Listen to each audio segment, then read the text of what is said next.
Three. চলো শুরু থেকে শুরু করি। 10th ডিসেম্বর ছিল আমাদের প্রি গ্রাজুয়েশন ডে। আমরা চেয়েছিলাম আমাদের ওকেশনে প্রায় জিনিস যাতে আমরা হ্যান্ডমেড করতে পারি, কারণ হ্যান্ডমেডে অলওয়েজ পার্সোনাল টাচ থাকে যেটা মানুষকে আরো বেশি ডিপলি কানেক্ট করে। তো আমাদের ইনভিটেশন কার্ডটাও হ্যান্ডমেডই ছিল। এই সবগুলো ইনভিটেশন কার্ড ফারিয়া তৈরি করে। সবগুলো ইনভিটেশন কার্ড রেডি হয়ে যাওয়ার পর আমরা অনেক বেশি এক্সাইটেড ছিলাম টিচারদেরকে ইনভাইট করার জন্য। প্রত্যেকটা গ্রুপে আমরা যতজনই পারছিলাম সবাই একসাথে গিয়ে টিচারদের ইনভাইট করছিলাম।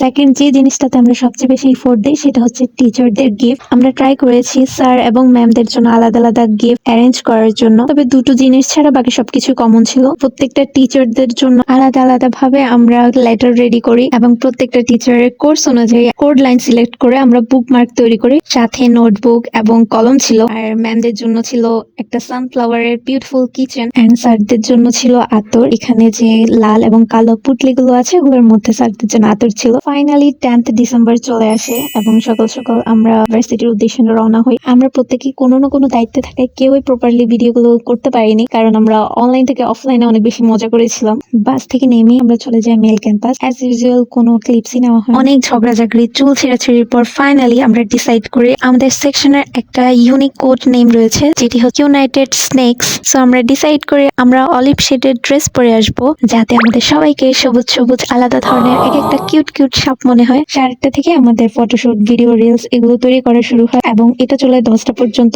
কারণ আমরা অলরেডি স্যারদেরকে 10টায় ইনভাইট করেছিলাম কেক কাটিং এর জন্য। এদের নাচ না দেখলে কেউই আসলে বিশ্বাস করবে না অজয় দেবগানের নাচ কেউ এভাবে নষ্ট করে দিতে পারে। এন্ড পাশে যে আঙ্কেলটা আছে হে লাগবে ये सब क्या देखना पड़ रहा है। কেকটা আমরা রাখতে চেয়েছি আমাদের লিটারেচার থিমে। এই যে ফ্রেমগুলো আমি তৈরি করেছি। এখানে ফার্স্ট থেকে লাস্ট সেমিস্টার পর্যন্ত টিচারদের সাথে আমাদের কিছু গ্রুপ পিকচার আছে। 2025 এর সিনিয়রসদের ফুল পিকচার গুলো আছে, মানে আমাদের ক্লাসে যত যিনি আছে সবার একটা একটা পিকচার এখানে রাখা হয়েছে। দেন আমাদের সবগুলো টিচার চলে আসে কেক কাটিং এর জন্য। এন্ড আমরা খুবই ব্লেসড যারা ডিপার্টমেন্টে উপস্থিত ছিল। স্যার ম্যাম সবাই এবং খুব আগ্রহ নিয়ে আসেন। এটা প্রত্যেকবার হয় না, আমাদের সময় এত টিচার এসেছেন এন্ড আমরা খুবই হ্যাপি হয়েছি জিনিসটাতে। সবকিছু শেষে আমরা নিচে আসি এবং ফিমেল ক্যাম্পাসে কিছু ভিডিও এবং ফটোশুট করা হয়। আমরা অনেক বেশি ইয়েতে ইন্টারেস্টেড, কারণ এখানে অনেকগুলো মোমেন্ট আছে।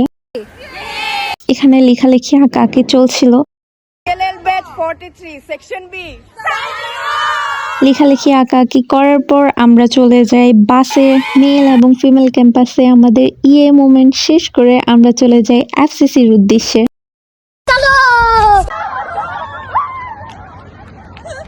আমরা পৌঁছাতে প্রায় 3:30 বেজে গিয়েছিল। আমরা এন্টার করি ফোজারহাট বোট ক্লাবে। এই যে আমাদের শেফ মামা, ফেহিম হাই।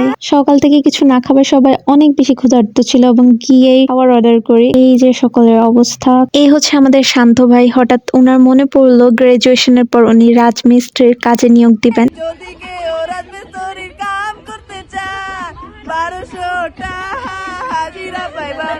উনি অলরেডি প্র্যাকটিস শুরু করে দিয়েছেন, কিন্তু এই বান্দাগুলো স্বাভাবিকভাবে বসে থাকার মতো প্রাণীই নয়। এখানে দেখেই বোঝা যাচ্ছে একটা প্রাণীও স্বাভাবিক নেই। এন্ড অনেকক্ষণ নাচানাচি লাফলাফি করে ইঁদুর যা ছিল তাও মেরে ফেলার পরে ফাইনালি আমাদের খাবার চলে আসে। ট্রেন চলার দৃশ্য দেখতে দেখতে খাবারগুলো কমপ্লিট করে ফেলি। শেষ বিকালের রোদের সাথে হালকা বাতাস আর আশেপাশের এই ভিউগুলো এত সুন্দর লাগছিল।